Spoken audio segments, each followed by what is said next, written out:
À la une de ce 19h, mise en œuvre du projet d'amélioration du système d'enregistrement des faits d'état civil PASEC, leur autobilan à Waïguia. Les acteurs impliqués, à savoir l'État et l'ONG EDUCO, font le point des activités de l'année 2020.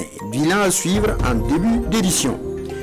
Et puis l'Association pour la promotion de l'élevage au Sahel et en savane APES outille les jeunes des régions du Nord et du Sahel en montage de projets. Élevage et agropastoralisme sont les domaines privilégiés. Les travaux à suivre dans ce journal. Bonsoir et bienvenue à tous. L'acte de naissance est un droit pour tous. Son obtention a été vulgarisée à Ouaguia par l'État burkinabé et l'ONG EDUCO cette année 2020. Et ce, à travers le projet d'amélioration du système d'enregistrement des faits d'état civil PASEC.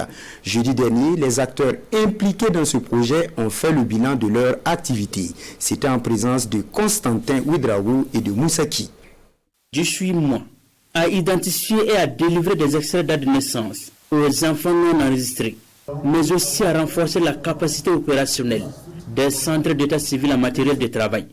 Le temps est venu pour EDUCO de faire le bilan de la mise en œuvre du PASEC, le projet d'amélioration du système d'enregistrement des faits d'état civil dans la région du Nord. En termes d'offres, nous avons mis en place, nous avons accompagné le renforcement des centres d'état civil, matériel, armoires des ordinateurs. Le registre de l'état civil lui-même, ça c'est pour vraiment donner la capacité au centre d'état civil primaire et secondaire de pouvoir ordonner l'offre. De l'autre côté, nous avons travaillé sur la demande.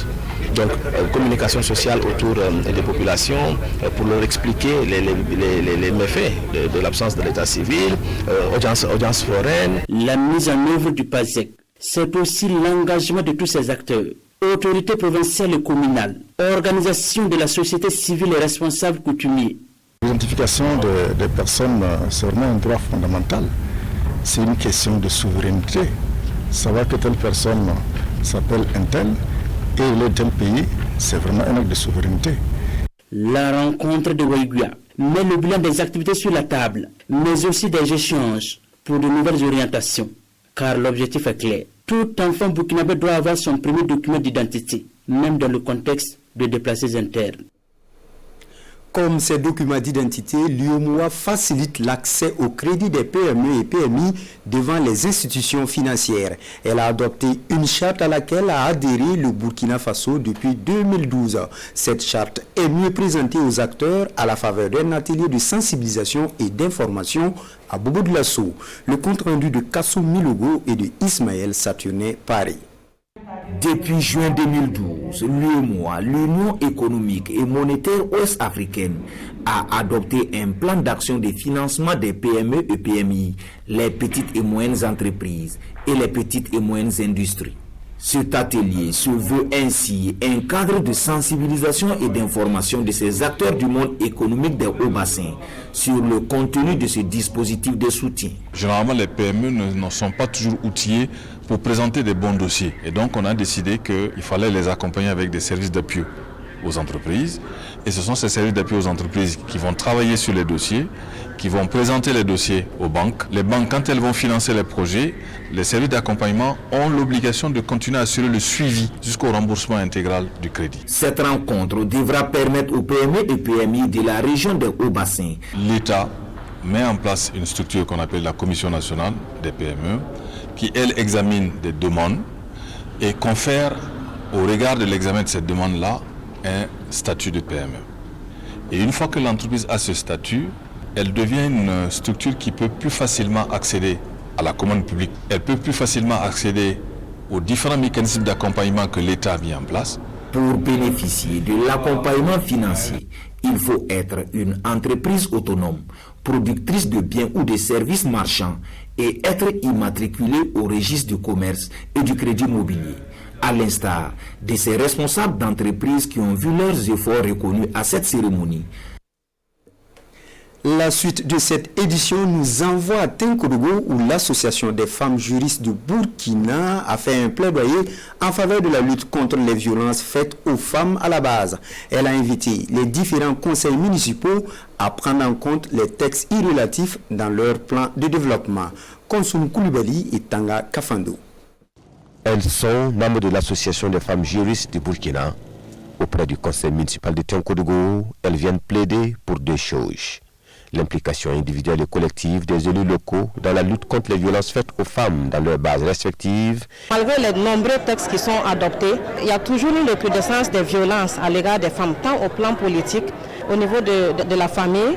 Bon, dans toute la société, on voit que les femmes sont toujours de plus en plus victimes de violences. C'est au regard de tout cela que nous avons vraiment jugé bon de venir porter un message à l'endroit des élus locaux pour qu'ils puissent vraiment prendre en compte les activités qui visent à lutter contre les violences faites aux femmes et aux filles dans leurs différentes actions. Ce plaidoyer à la mairie de Tiankodougou est le point de départ d'une croisade contre le phénomène en touchant de très près les acteurs qui le côtoient au quotidien.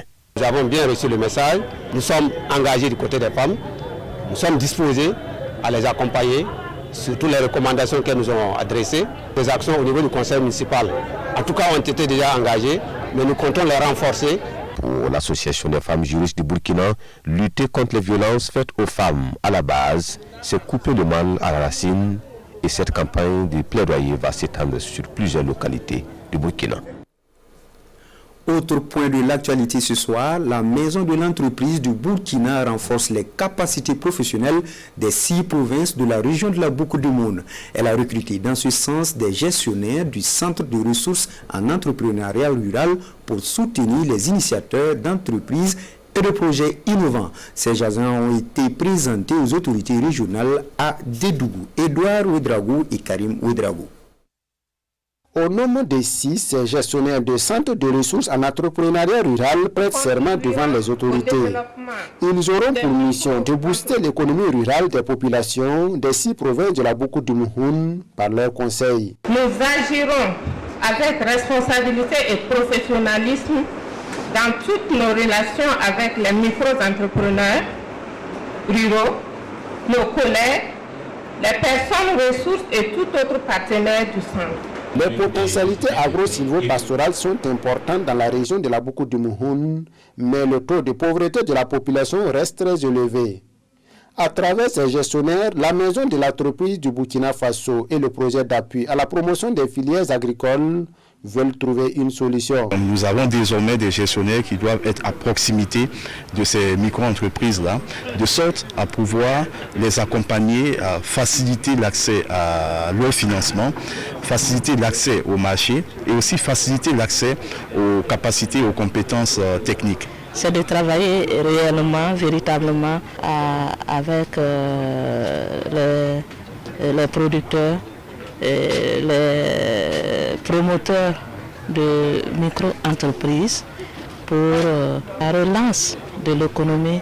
La maison de l'entreprise du Burkina Faso continue la série d'introduction des gestionnaires de centres de ressources en entrepreneuriat rural dans les autres régions du pays.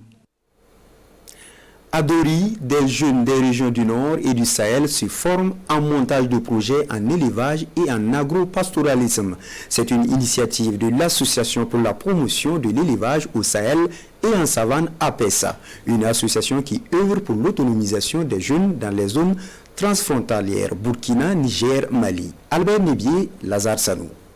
Ils sont des jeunes issus des régions du Sahel et du Nord à l'école de l'association de la promotion de l'élevage au Sahel et en savane APES.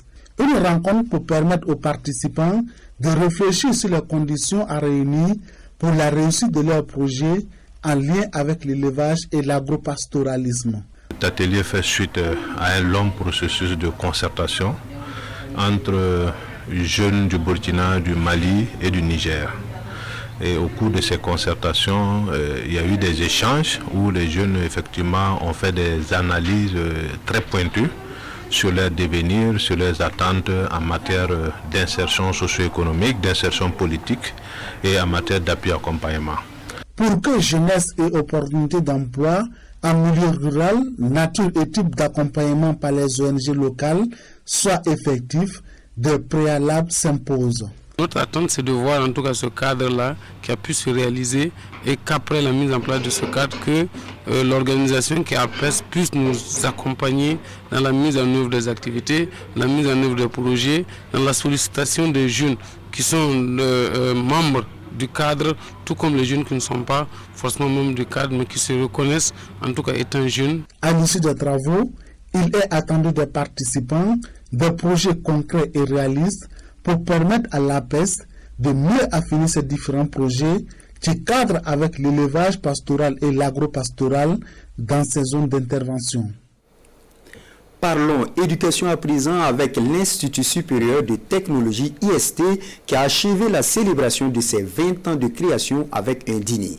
Une occasion pour le personnel et les étudiants de se retrouver pour faire le point de ces années écoulées. Daouda Ouattara et Ahadi Sandamba nous en parlent. Après une série d'activités entrant dans le cadre de la commémoration de ses 20 ans d'existence, l'Institut supérieur de technologie marque l'apothéose de son anniversaire autour d'un dîner gala. Un dîner au cours duquel personnel et étudiants se sont réunis pour faire le bilan de toutes ces années écoulées. Nous avons fait un peu le bilan de ces 20 ans, de ce que nous avons pu, passant donc de 64 étudiants en 2000, aujourd'hui à plus de 3000 étudiants, dans plusieurs sites, avec des relations au niveau international, qui sont là ce soir pour célébrer donc ces 20 ans avec nous, et surtout pour voir qu'est-ce qui n'a peut-être pas marché, et ce que nous avons comme défi pour les prochaines années, les 5 ans, les 10 ans, les 20 ans à venir, qu'est-ce que nous allons faire pour encore aller de l'avant. C'est une école qui se démarque des autres à travers ses formations pour le développement personnel des étudiants. J'aime bien l'état de travail dans lequel IST fonctionne. Parce qu'il y a d'autres formations qui ne sont pas seulement dans le cadre de nos filières spécifiques, comme des formations en entrepreneuriat, le programme de mentorship et de leadership qu'ils font pour nous. Ça aussi, c'est pour nous accompagner dans le sens du développement personnel. C'est une soirée qui a également connu la participation de nombreux partenaires. Entre l'historique de l'école et prestations d'artistes, la soirée a été riche en couleurs. L'école privée de santé Magnifica de Bobo-Dioulasso, quant à elle, vient de mettre sur le marché de l'emploi 112 agents composés de sages-femmes, de magnéticiens d'État et d'infirmiers diplômés d'État. La cérémonie de prestation de serment avec Drissa Traoré et Karim Sissi. Par cette prestation de serment, ils jurent de faire du bien-être des patients leur priorité. Au nombre de 112, ces agents de santé prêts pour le terrain ont été intégralement formés à l'école privée de santé Magnifica de Bobo-Dioulasso. Après 3 années d'apprentissage pour certains et 2 pour d'autres, cette promotion constituée d'agents de santé communautaires, d'infirmiers diplômés d'État, de sages-femmes et de magnéticiens d'État marque ici sa sortie officielle. Les difficultés pour cette année qui vient de s'écouler, c'était un peu la rupture due au Covid-19. Mais bon, par la grâce de Dieu, on a pu terminer l'année et nous ne sommes que contents pour cela. Je suis très contente pour le résultat que je vois parce que je sais que c'est un travail qui a été abattu. Voilà, ça n'a pas été facile, mais chacun de nous s'est donné à fond, voilà, pour que les choses puissent bien se passer. Baptisé.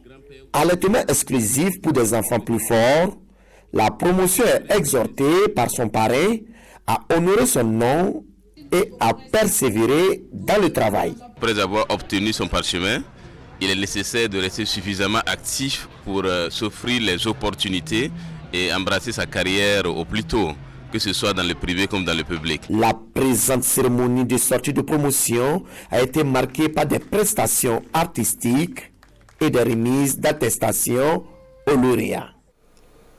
De quoi renforcer la lutte contre le Covid-19 au Burkina. Mesdames et messieurs, on s'arrête ici pour cette session d'information. Merci de nous avoir suivis. Bonne suite de programmes sur la télévision du Burkina.